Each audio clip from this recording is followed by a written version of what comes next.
Iron supporting food banks collects food and cash donations for needy families in Newham Borough and beyond. Please consider making a donation via their Just Giving page, the link for which you will find in the description section of this stream. Come on, you Irons!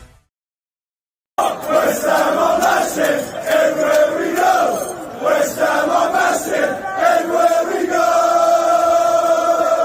Everywhere we go.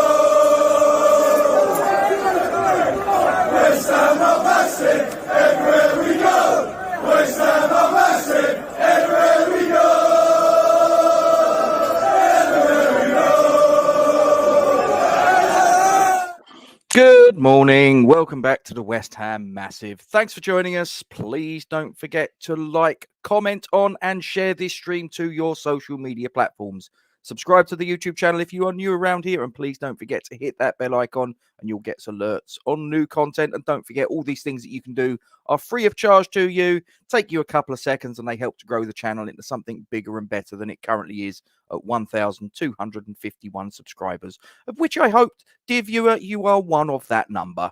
And if you're not, as I say, hit subscribe and click the bell. Thanks for your support. Yeah, we got to talk about it. Match day 5 of 38 took place at London Stadium. 12:30 kickoff yesterday. Finished scoreline of West Ham United 0, Chelsea 3. And I think, quite frankly, we were probably lucky to get the 0. Keep an eye on the ticker at the bottom. It will intermittently change and give you little nuggets of information such as this. And I am also going to press a couple of buttons here, and then by the magic, hang on, that's not worked the way I want it to. That's really quite annoying. Hang on. Present, escape. That's not worked. That's really annoying. So hang on. Oh, this is annoying when this happens. Okay, right, we're going to have to do it that way then, are we? Okay, right, well, I'm going to share this with you. It's a little presentation I've put together for you. I was hoping to do it automatically, but it's for some reason it's not playing ball with me. But let's have a look. Can you see that? Right, not quite the way I wanted it. So I'm just going to come back out of that. Just bear with me a second, guys, because this is really sort of annoying. I had this all set up, ready to go, and it's not playing ball for me. So, okay, not to worry. Okay, right, we'll do it this way then. Right, so if I press that button, you'd think I'd know by now how to do this crap, wouldn't you? So there we go. All right, you can view it like that. You get the gist of it anyway. So, yeah, it was a bit of a disappointment. By the way, Ben's not here, as I'm sure you've already twigged. He's not here. He's in a gym somewhere. He's probably not lifting weights. He's probably standing there wearing his rugby shirt or whatever, standing in front of a mirror, looking at his biceps and sort of kissing them gently. That's what I reckon he's up to. I reckon he's up to all sorts of shenanigans. Anyway, let's get into it. As I say, we got to talk about it. So it didn't sort of go according to plan. Let's talk about the starting 11s. So there was obviously some changes made from the lineup against Fulham, which I think a lot of people, myself included, quite sort of heartened to see. As you can see there, it is on the screen. That was the lineup we went with. Not only a change in personnel, but a change in the shape, which was very apparent very quickly. Edson Alvarez was dropping in as the central of 3 centre-backs. And Wan-Bissaka and Emerson were pushed up quite high compared to conventional fullbacks. So it was fairly apparent that he deployed a 3-4-3 formation, as you can see there, with Paquetá and Rodriguez as the central midfielders. Now, we actually had the first opportunity of the match. It was sort of like a sort of chance with a small case C. The goalkeeper Sanchez made a save. To be fair, the crowd was up for it. There was Bubbles was sang at full voice, with plenty of gusto by the fans who were there. But unfortunately, within 3 minutes, the wind was knocked out of our sails with a goal from Nicholas Jackson. It just looked like we switched off defensively. The discipline wasn't there. And obviously, sort of like on Match of the Day, it was pointed out that it was a man marking job on Jackson that was deployed. The player deployed was Edson Alvarez. Now, forgive me, Edson Alvarez, I love. I think he's got many attributes. Pace isn't one of them. And that's one of Nicholas Jackson's main weapons. He's a, is he the best finisher in Premier League football or world football? No, but he's rapid. You got to give him that. And unfortunately, every time he got past him, Alvarez was struggling. And unfortunately, the way that we were playing with a very, very high line.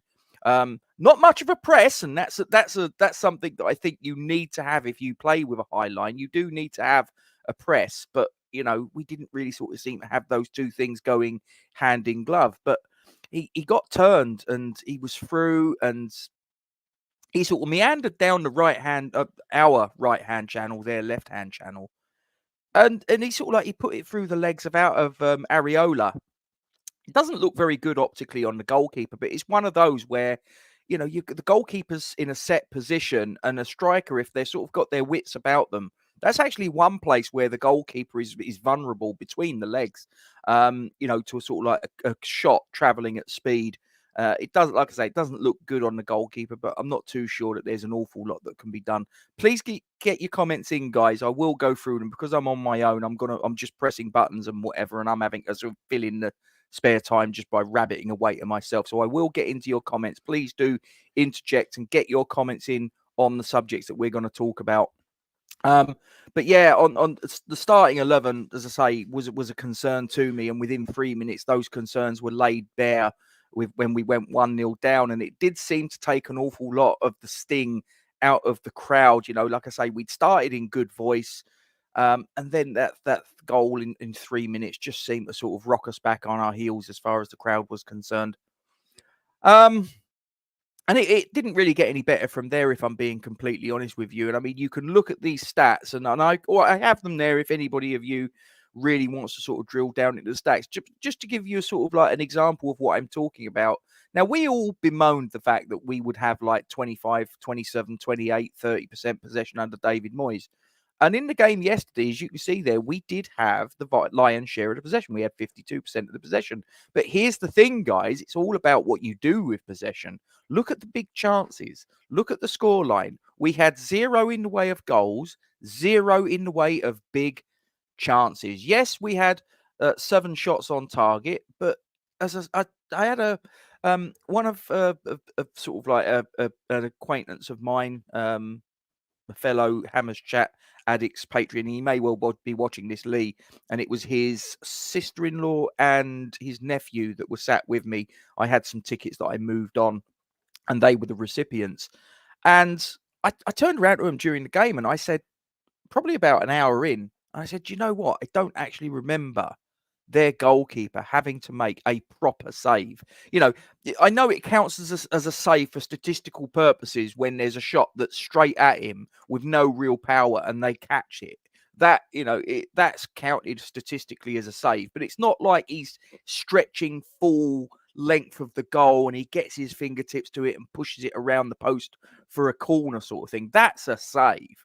When it's straight at you and you just have to sort of pluck it out of the air, that's not a save. That really isn't a save. So, and as I say, you look at that previous slide and it said it lays it bare. There's the problem. We got lots of possession now, guys, and we're doing absolutely nothing with it. It's really quite concerning. So my thoughts on the starting 11 was, whilst I was quite pleased to see that there was some alterations in terms of the shape and the personnel, and I thought, okay, he's trying something different. It didn't work. It didn't work. And as I say, putting Alvarez on a man-marking job on Nicholas Jackson, I thought was quite a risk. And it was shown up in the first 3 minutes of the match. We didn't really sort of like create too much in the game. Like I say, those stats are testament to that.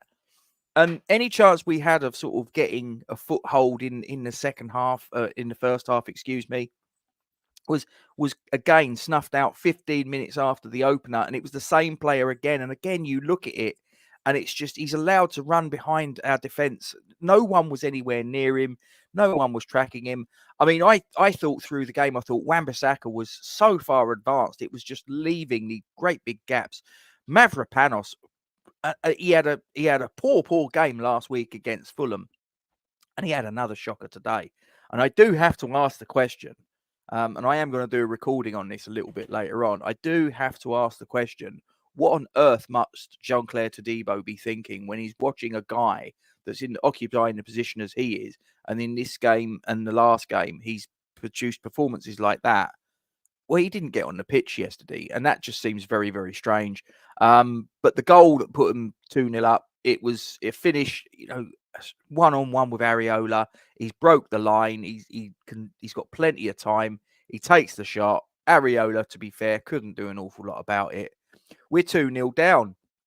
We get to the 38th minute, excuse me. And one of the things, and again, we sort of like, just to sort of point out some of the things that we had a little bit of a problem with the previous incumbent of the hot seat as far as setting the team up, and we didn't have much possession. Another thing that he was guilty of was not making changes, not seeing the pattern of the play in front of him and making changes quickly. The one thing I will say about this manager is he does make changes pretty quickly. I mean, he made that change on the 38th minute. Guido Rodriguez, who, to be kind to him, I don't want to stick the boot in on him, didn't have a very good game. And I'm not entirely sure. My brother turned around and said on one of the previous, I think it was the Fulham review, if I remember correctly, and he turned around and said, what does Guido Rodriguez, what's in his skill set that James Ward-Prowse couldn't do? Or who was the other player that you mentioned? There was another player, or Thomas Souček? I don't know. But he said at least James Ward-Prowse. And I've got to be honest with you, on the basis of what I saw yesterday, on the basis of what I've seen this season, I've got to be honest, I think he's got a point. I really do think he's got a point. 38 minutes, he's withdrawn, and Thomas Souček takes his place to try and see if we can get back into the contest. Now, in fairness to Souček, he did actually have a shot in the first half. It wasn't sort of like, it didn't really trouble the goalkeeper, but he was involved at least in trying to get West Ham back into the game in the second half. But yeah, I turned around and said, when we sort of got to 2-0 and we're getting towards half time, I thought at that point we really, really needed to try and get some sort of foothold in the game. And even if it was sort of like just, I don't know, sort of a couple of shots on target where the goalkeeper makes a save. Because to be honest, Robert Sanchez did nothing.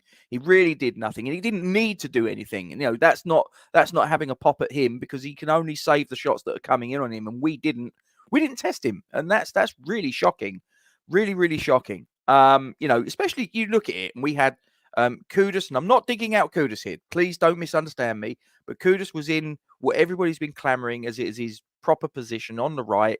I do think that he looked better. I will concede that, but we didn't feed him enough. We didn't involve him in the game enough. He was a peripheral figure for an awful lot of it, as was Bowen. Bowen was a peripheral figure, and the thing that I can't work out, and you may or may not agree with me, and that's fine, is the fact that we've got our striker in Bowen. Bowen was our striker yesterday, so he is our main goal threat. Why the hell is he taking corners? What is that all about? Your main goal threat surely needs to be in the box when you're taking a corner so that they can be on the receiving end of the chance. No, we've got him taking the corners. That's just baffling to me. Absolutely baffling. I remember Euro 2016 when England were playing and Roy Hodgson was the manager, and he had Harry Kane on corner detail. And I'm just like, what's that all about? Absolutely unbelievable. But yeah, we just offered nothing up front. We offered nothing going forwards. And defensively, we were all over the show. Just complete disjointed performance all over the place. And we get to half-time 2-0 down, not really having offered anything. And I'm thinking, this isn't going well. But to be fair, wind back to the preview. And I turned around and said that if it doesn't go well, if it doesn't go according to plan, if we're not quite at it and Chelsea are, this game could be over by half-time. It wasn't maybe over by half-time, but just after the interval, 2 minutes. What was it? And there's the game over. It's done. Cole Palmer, and it was a counter attack. One of the things that we've been known for over the last couple of years is counter attacking goals. And we were on the wrong end of it.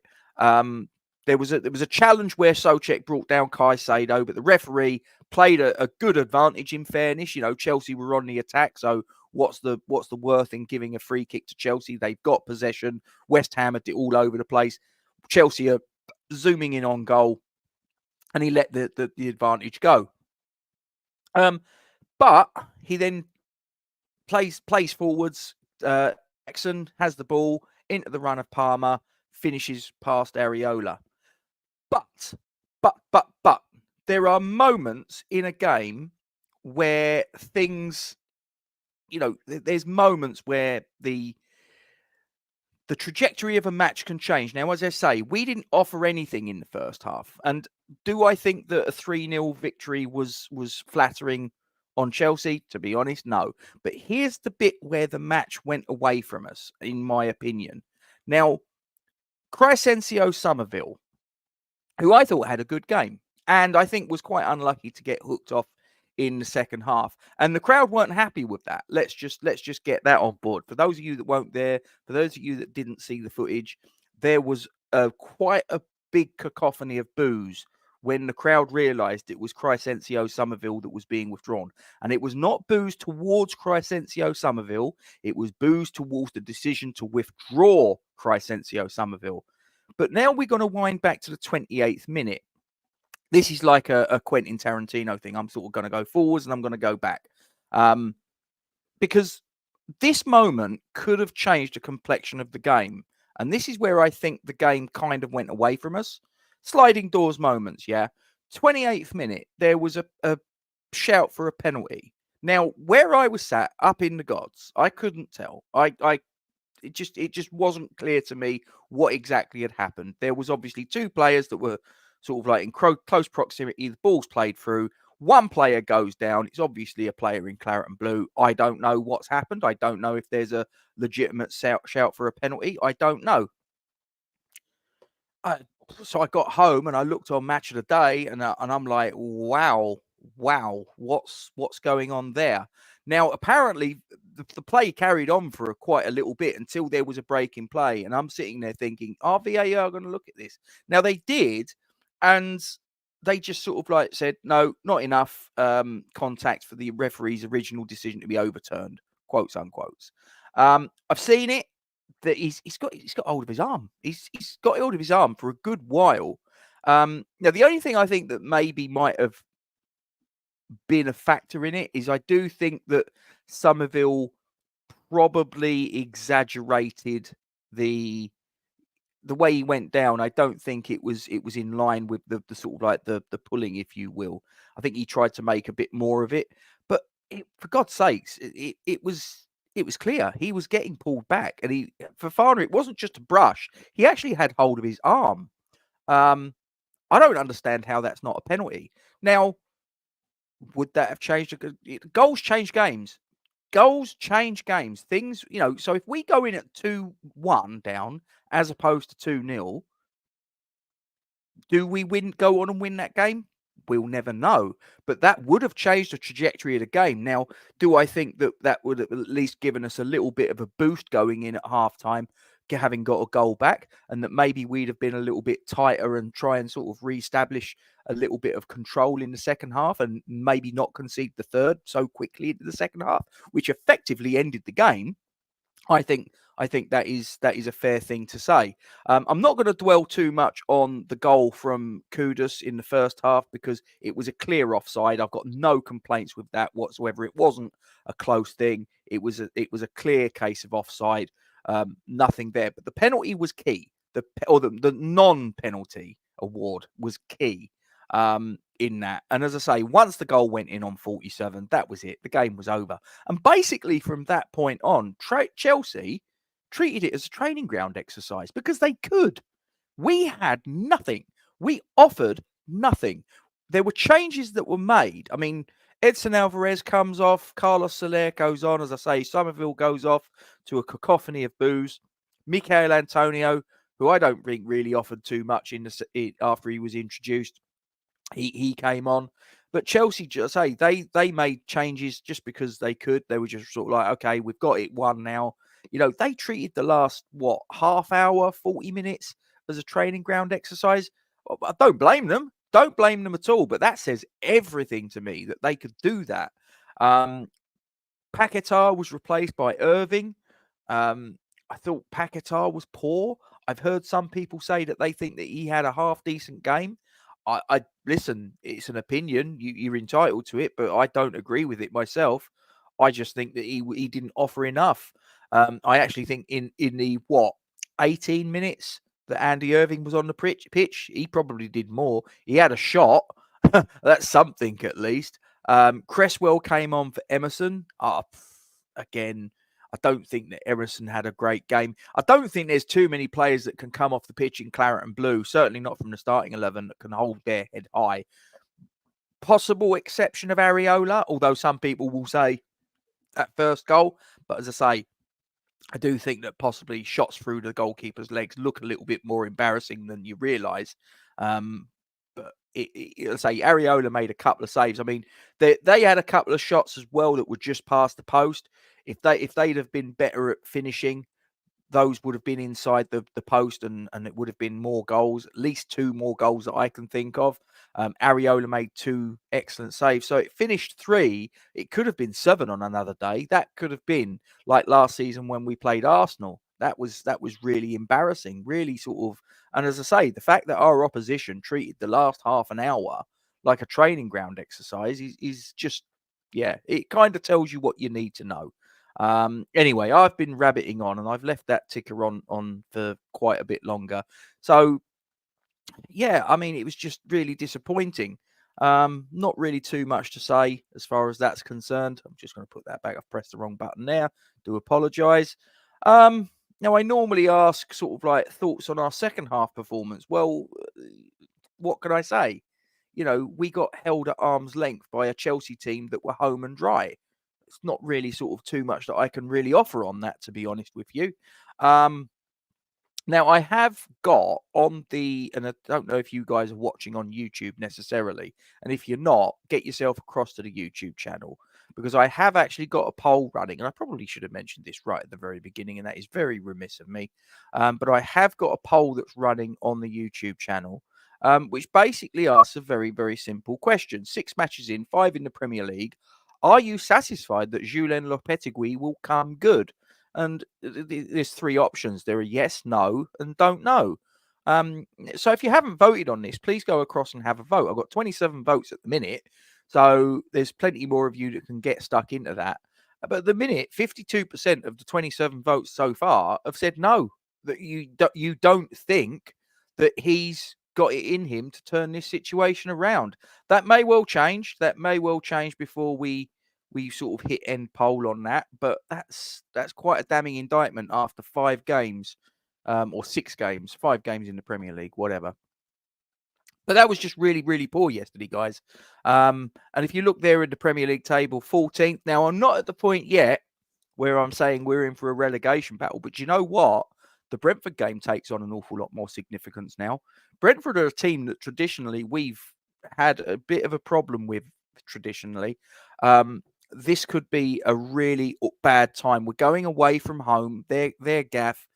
I don't want to think what the situation would be if we lose that game against Brentford. I've already put the Liverpool game to one side. I got to be truthful with you.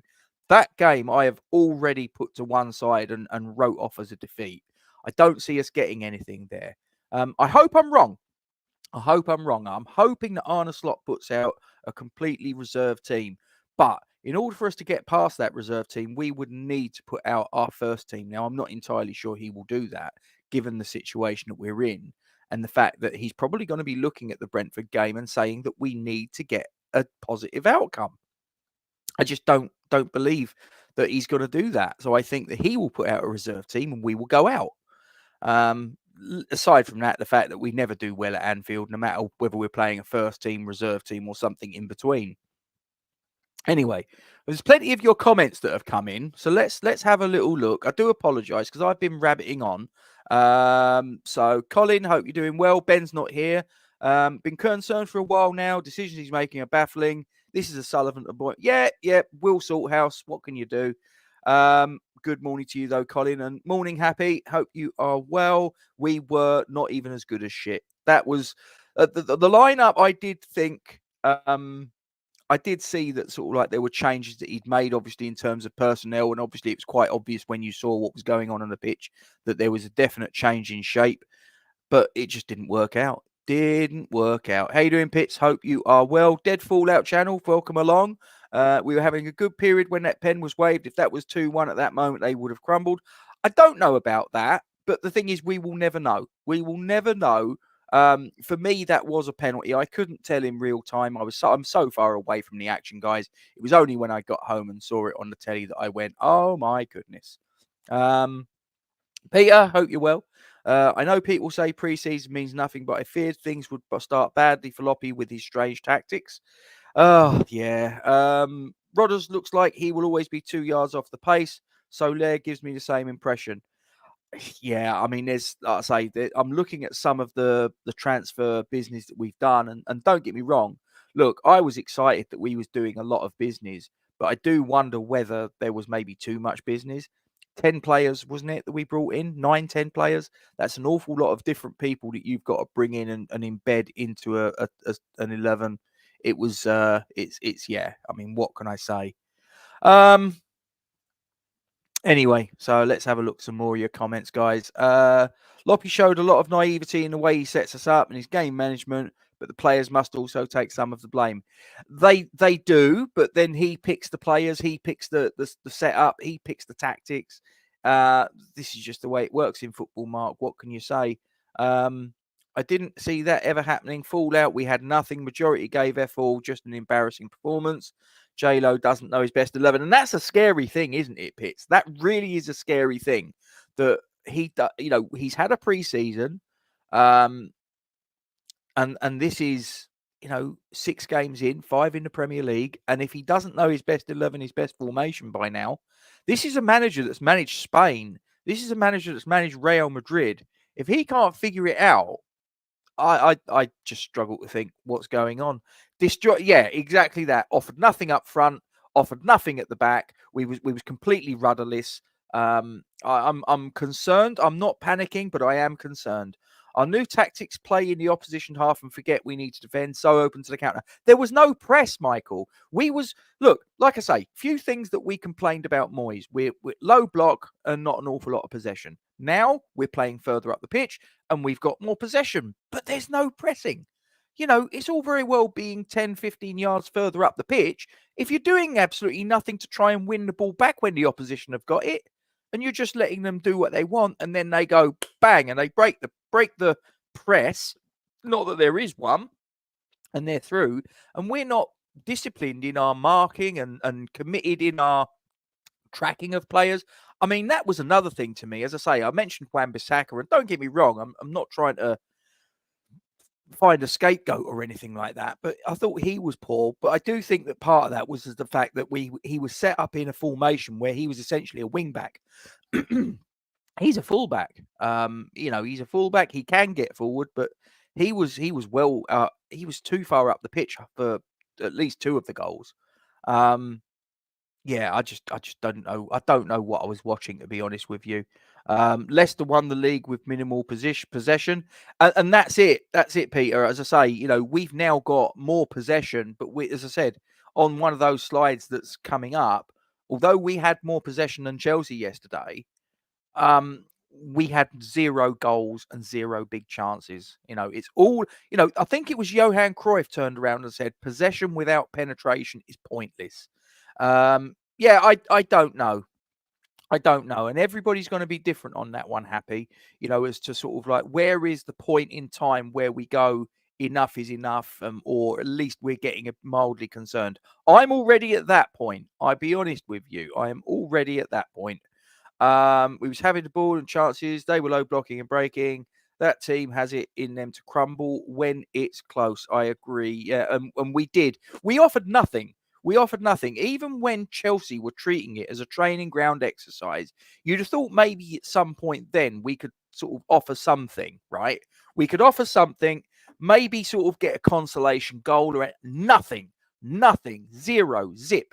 Even when they were playing in second gear, even when they'd made all the substitutions that inherently weakened their personnel on the pitch, we still mustered nothing. Absolutely nothing as the home team. What a joke. It doesn't matter if players are slow, so long as they can move the ball quickly, which the midfield can't. Exactly that. All excuses, had a tough start, RE fixtures, Loppy doesn't know his best 11. Another person that's figured out he doesn't know what his best 11 is. And like I say, this is a former manager of Spain, a former manager of Real Madrid. Yeah. The subs, he ended up putting players on for the sake of it. Again, something that I sort of was wondering, was it just me that was sort of had that thought? Obviously not. And again, it's someone that's the opposite end of the spectrum of David Moyes. He's making all 5 substitutions, but there has to be a purpose behind them, don't there? If we're still on 4 points after the next 2 league games, he will be gone. Yes, well, it'd be interesting to see how long he's given, I've got to say. Flawless, hope you're well. Well done to the brainless fans who wanted Moyes out. He only won a European trophy, something Villa could not do last season. Pellegrino Mark II has brought second-rate rubbish. Look, as far as Moyes in, Moyes out is concerned, I had and have an awful lot of appreciation for what Moyes did. I'm just going to give you my take on it, Flawless, and everybody's got their own way of looking at it. Did I appreciate what David Moyes did for the club? 100%. 100%. Not up for debate. Our best Premier League manager by far. But do I think his race was run? Was I getting frustrated with what I was witnessing? Yes. I think that it was time for a change. Now, did I want Julen Lopetegui in? Was he my choice? No, absolutely not. But once he signed the contract, I want him to do well. Is he doing well? No. And you mentioned about Pellegrini. It's eerily similar to, and again, a former Real Madrid manager, if you please. So another connection. Cheapest option. Yeah, I mean, again, I believe he was a Will Salthouse, or is a Will Salthouse client, is Lopetegui. He was out of contract. So again, it was a cheap option. You're absolutely correct, Happy. But there you go. We really need to start looking. Do you know what, Pete? I don't think so. I really don't. I think that's a bit harsh.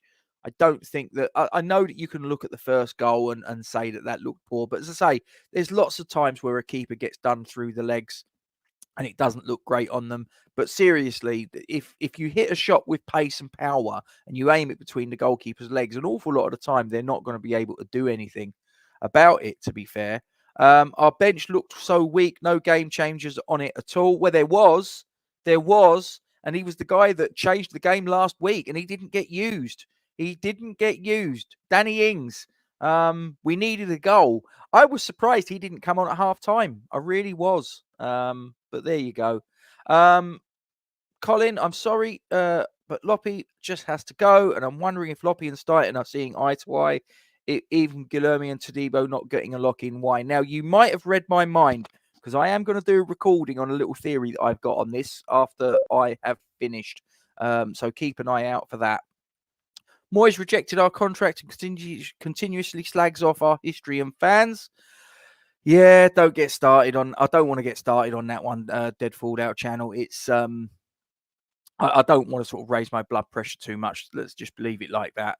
But he's a bit out. He's got a touch of the Allardyce about him, hasn't he?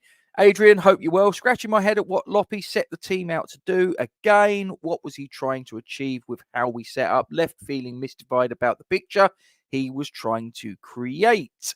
I don't know. Say I think that, like I say, did I want him out? I didn't want him out, but I think I knew that he needed to go. Yeah, that's a different thing, I believe. You talk to Arsenal fans and they would turn around and say, did they want Arsene Wenger out when it came towards the end? Probably not, because of the emotional attachment and what he'd done for the club. But did they know that he needed to go? Yeah, different thing. It's like putting down a dog. Do you know what I mean? It's probably the closest analogy I can get. You don't want to do it, but you know that it's the kindest thing.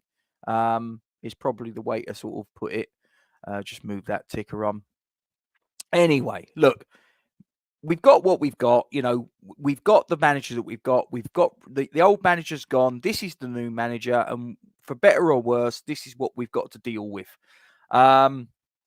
That's a concerning comment. The players don't look fit enough. Yeah, I don't know. Hang on, I'm just trying to catch up on some of the comments. There's quite a lot of comments that have come in here. Hang on. Worrying thing is Ipswich have drawn their last 3 games, so can't say that is a banker win. Yeah, that could be a tough one. I mean, if we lose against Ipswich, Jesus Christ, the alarm bells won't just be sort of like slightly audible. It'll be like sort of like 20 Big Bens going off by then. If Ipswich come and a point, 3 points they get at London Stadium, at that point, I will be panicking. Absolutely. Obviously, you guys in the chat are having a little bit of a tete-a-tete about David Moyes. Just leave it, guys. He's gone. We've got to deal with what we've got. Michael, best manager we had recently. Yeah, okay. Look, guys. Look, we've got enough. We've got enough sort of like of a schism between the fans, or had one last season. We don't need it this. I think we need to come together a little bit here now. We praised Tim for the recruitment, but he failed to get an athletic midfielder into the club. Our midfield is so slow, it will struggle for pace in veterans football. DiCanio, I think that Tim, look, I don't know about the sort of like the midfield situation, but the one that stands out to me is the John Duran deal. I mean, now you look at it and go, God's sakes, why didn't you just stump up that extra 3-4 million? If we'd have done that, we'd have had this young, athletic striker, mobile, strong, pacey, eye for goal, all of these things that we needed, and we ended up not paying it. And the strange thing is that we've outlaid an awful lot of money on players like Fulkrug, on players like Guilherme. I mean, Guilherme, where the hell is he? Just ridiculous. I'm just going to wind through some of the comments because I can see a few of you sort of like getting stuck into each other. Try and keep it sort of respectful, guys. Let's not all fall out over this. Morning, Bowling Lounge. Hope you are well. I'm his biggest fan, but Antonio will probably never register for us again. J-Lo to tie his laces, to tie his fate to MA9 is alarming. I'm just going to wind on through. The poll and petition against Loppy. If you didn't see it, you were probably busy supporting Moyes and not West Ham. Will you support Everton when he signs? Yeah, I did see a petition then, but as I say, the club does what the club does. I didn't sign it. I didn't really see that there was any point. If they were going to get him in, which they did, it was going to happen anyway. I mean, they don't give a shit about protests and petitions. I mean, you've only got to look at all of the shenanigans that's going on with regards to the concessions and all that stuff. I don't understand how most of the fans wanting Moisty out means we can't be fucked off with our new appointment. Deluded fucking argument. I agree. Even if you were like vehemently Moyes out, and I mean Nick on Claret and Booze, I'm sure you've seen it. Happy, he makes his point very clear. Did he want Moyes out? And he's a little bit more hardline than I am. He is like, I wanted that guy out of the building very, very quickly. He needed to go, but it didn't mean that he wanted the manager in that we've got. That's a fact. So I'm just going to have a little look. Some more comments. Words and pictures. Hope you are well. Thanks for joining us. The £100 million spending spree is looking wasteful. It absolutely is. And we're not a club that can waste £100 million pits. We really aren't. That's another concerning aspect to all of this. I don't think J-Lo's got it in him, but I'm still prepared to give him the benefit of the doubt for now. Ken, good morning. Hope you are well. Poor performance by us yesterday. tactically inept, but Chelsea were ruthless in front of goal, but we allowed them to be ruthless in front of goal. Defensive line too high. Having Alvarez on a man-marking job on Nicholas Jackson, playing that formation with that setup where we've got a high line and fuck all press was suicide. Absolute suicide. I can't even begin to understand it, Ken. I'm sure you're in the same boat as me. It just seemed really perplexing. There's no way we do anything at Anfield going by our performances so far. Does anyone really see a turnaround required between now and Wednesday? Nope. I've already wrote that one off. Bowling Lounge. I wish I could say anything to the contrary. Chris, good morning. Welcome. Easy Gates, he just called me Two Pits. That's fine, mate. No problem. I just call you Pits or Two Pits, whatever. It doesn't really matter. I'm sure that's not the name on your birth certificate, in fairness, so I wouldn't worry about it. Some of the signings we brought could be great if things are going great, and there's the key word, Peter. If, and they're not going great. So here we need characters. We need characters that are going to stand up to the plate. Remember, J-Lo can be gotten rid of for free, so I don't think Sullivan will worry about pulling the trigger as long as Tim Stein has a replacement. But we can't keep going through this because I just despair. I really do. And that's another concerning aspect, Happy. We've still got the oldest squad. A few people are questioning Chris on the how will it be for free? And Chris actually comes in and says, apparently, I heard that he was so confident in his ability, he agreed to that stipulation in his contract. Wowzers. That's confidence or stupidity. I don't know which, Chris. William, hope you're well. Not looking good. He was meant to be watching the Hammers for months and still can't pick his best 11. Takes players off. I don't understand why he took him off, mate. I really don't. Of the players that started for West Ham, he was one of the, and I'm not going to say that he played like a prime Ryan Giggs or anything like that, but he played well enough that I thought his withdrawal was quite unfair on him. I do think that a lot of the supporters around the London Stadium agreed with me because of the booing. That was pretty much clear that was a bad substitution. Let's just have a little look. So, where did you hear that from? And Chris has come in to say he thinks it was Sean, as in Sean Whetstone, on his podcast. I guess we can go back and have a little look at that if needs be. But then Flawless comes in and says Sean talks rubbish. Look, we'll wait and see. I mean, I do think if he's agreed to that, then he's either very, very confident or very, very stupid. And the line between the two is very, very thin indeed. Has been terrible, yes. Can't believe what the team are playing on a pitch have achieved. Lopetegui's complete attacking and defensive objects. There has to be more, Shirley. Don't call me Shirley. Let's have a little look. Platinum Finger Butch Cassidy. What concerns me the most is Lopetegui has managed to make our best players look terrible. Hashtag Lopetegui out. Come on, you Hammers. Come on, you Irons. West Ham United Football Club. Daniela, thanks for joining us. Come on, we have made very tough teams. We've played very tough teams in Villa, City, Chelsea. All finished top 7 last and beat at least one game. Palace and Fulham, who've just beaten Newcastle 3-1 at home. Both with. I don't think it's the defeats, Daniela. I don't think it's the fact that we've lost to these teams. I think that it's more the way that it happened. The game yesterday, like I say, we offered nothing. We had 52% possession, created 0 big chances and 0 goals at home, London derby, and we were made to look second best by a Chelsea team who, for the final half hour of the game, played it as a training ground exercise. So I know what you're saying is there any shame in losing to Chelsea in and of itself? No, there isn't. But it's the way we lost. The way we lost that game. City, I thought we were creditable.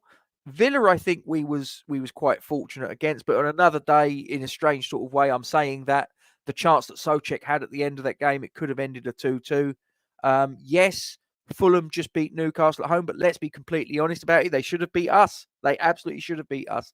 They were far, far the better team.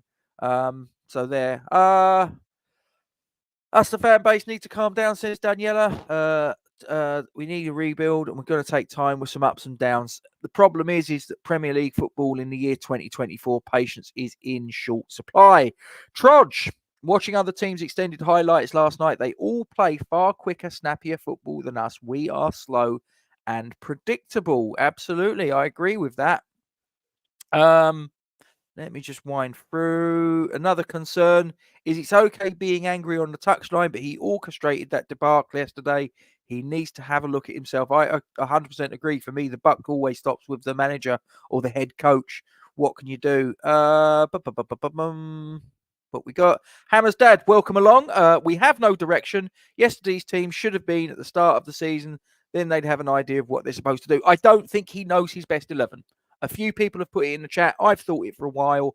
I do not believe that this current manager has a clue on who his ideal starting lineup is, what his ideal formation is. I think he's tinkering around the edges. He's still trying to find out what works, what doesn't. But the problem is that was our 5th game in the Premier League, and we are now going to Brentford in our next Premier League game, which is not a happy hunting ground. And that game now takes on, as game 6 of 38, that now takes on an awful lot of significance. Mandy, hope you are well. David, thanks for joining us. Why did he take Somerville off? He and Kudus were the shining lights. I don't know. I don't have an answer for that. It didn't look like he was injured. I can understand subbing off Rodriguez in minute 38 because he offered nothing. It didn't look like it was an injury. And one thing I did notice is as Rodriguez came on, there was no interaction between the manager or the head coach and the player coming off. So I don't know whether there's something maybe a little bit more sinister behind the scenes there. I really don't know. But why did he take Somerville off? I can't answer that, David. I really don't know the answer to that. So let's see what else. I think it would have been better had Paquetá got his move to Man City. I think that may well be a fair observation, Peter. I just look at the minute and I understand that there's things going on behind the scenes with him, and he might sort of he might have other things on his mind. But yeah, I just look now, and I mean there was that clause. Is it 85 million? I mean, go back a year. And I remember people saying 85 million. Oh my God, we could get more than that for him because he's superb. He's this, he's that. And here we are now, 12 months later. We're not going to get 85 million quid for Paquetá in this run of form. We'd be lucky to get our money back on him. We really would. Kent comes back in. We played with no bollocks, no fight yesterday. That's another disappointment because yesterday wasn't historically the West Ham way. Yep. Again, I can't sort of understand that performance yesterday. Like I say, there were things about it that are very, very concerning. Just our general pattern of play. It was just not up to standard. Mike, hope you're well. We don't play as a team. Poor tactics. Don't know how to defend in numbers or as a team, and no speed. And the subs, says Michael, was Loppy just pulling names out of a hat. Team spirit is non-existent. Yeah, I mean that's another thing. They all look like they're strangers to one another, mate. They all look like they've just sort of got together for a kick around 20 minutes before, and they've not met each other. Daz, welcome along. What would be your team versus Liverpool on Wednesday? We're not going to discuss that today, Daz, simply because if I discuss that now, it kind of makes me doing a preview for the Liverpool game a little bit of a waste of time. So I will discuss that probably Tuesdays when we'll discuss that. So please join us for that. I thought Alvarez gave us all, showed the passion, albeit when playing far too back. Too many lacked any desire yesterday. He gave his all, but it wasn't enough. But then, in fairness to him, he was playing in a position that he doesn't really play in for us all that regularly at centre back. And he was given the job of shackling Nicholas Jackson. And as I say, it was a mismatch just because once his pace, once he got past him, he was absolutely knackered. He wasn't ever going to come back. Daniela comes in with the opinion maybe he took Somerville off because of the trip to Liverpool in the Cup. I don't think that's a valid reasoning for me. One of your players who's having it's his home debut. Let's not forget that was his home Premier League debut yesterday, and he would have known he was playing quite well. to be subbed off despite that fact, that wouldn't have done his confidence any good. You know, he's a young player. He's still finding his way in the game. He's not got an awful lot in the way of Premier League experience, and he got the hook. He got the Shepherds. I have to say, I don't think that was a really good move. Mav has to be dropped now, surely. I agree, but then again, I thought that after the previous fixture. Far too suspect for a few games concurrently, but that won't solve the mess we're playing in. Too many players not up to scratch. Tactics or lack of are killing us. Yeah, City are not coming. You're absolutely correct, Daniela. He absolutely will not be sort of getting too many of the big clubs looking at him. And as I say, my concern is if he carries on, we're not even going to get the money back for him. Forget about this £85 million clause or whatever the figure is that he's got in his contract. And a year ago, we were saying, oh, we could get more than that for him. We'd be arsehole lucky to get our money back, seriously. Kudus will be gone next summer. Enjoy him while we can. To be honest, I think that would have been the case even if we'd have got European qualification, Michael. I really don't think he's hanging around. I think for me, it was the hope I had following Moyes leaving, the transfers, and the hope that they were going to see some better football. Hope that kills us. Overly optimistic, then heartbroken in 90. Absolutely. Right. Well, I'm probably going to knock it on the head there, guys. Look, I appreciate all of you for coming on. I'm going to disappear. I'm probably going to do a recording on a little theory that I've got regarding some of the goings on behind the scenes at West Ham, and that will be going out possibly later today, possibly tomorrow. I will say I've got a little theory I'm gonna get out there for you guys, and I'd really appreciate that when it comes out that you give me your thoughts on that particular theory. And it is only a theory. It's a matter of opinion. It's sort of like an observation. It's me trying to put pieces of the jigsaw, join the dots, and coming up with a theory. It might be completely nonsense. Maltese, you are more than welcome. And the same for you, Words and Pictures. Thank you very much. Do appreciate it. Don't apologise for the ranting. Absolutely. Oh, poll result. Yeah. Right, hang on. Well, sorry, Michael. Sorry, because if I end the stream, then it's gonna completely hit that one into the long grass. We got 52 votes. I'm gonna hit end poll, and the end result is that 6 matches, 5 in the Premier League. Are you satisfied? Julen Lopetegui will come good. 55 of you say no. 55% of you say no, excuse me, of the 52 votes. 30% of you don't know, and 13% of you yes. So there's not many people that actually give Julen Lopetegui a fighting chance of turning this situation around. People either... drum roll. Thanks very much, Words and Pictures. You got your result there. So there you go. I say just very, very concerned, guys. I've got a little theory that I'm going to get out there on the channel. And as I say, I'd appreciate if you can keep an eye out for it. Give it your scrutiny and give us your thoughts on the back of it. But anyway, listen, I'm going to disappear. We're also going to be doing the Liverpool preview, probably on Tuesday, I would suggest. So please do get involved in that. And for those of you that are watching this either live or at a later stage, please don't forget to like, comment on, and share this stream onto your social media platforms. Subscribe to our YouTube channel if you are new around here. And don't forget to hit the bell icon for alerts and new content. Please remember, all these things take you a couple of seconds. They're free of charge to you. They help to grow the channel into something bigger and better than what it is. And I said at the beginning of this stream that we was at 1,251 subscribers, and as I look, we've added another 4 to that number. So the 4 of you that have joined in the last couple of minutes or so, I thank you very much indeed from the bottom of my heart.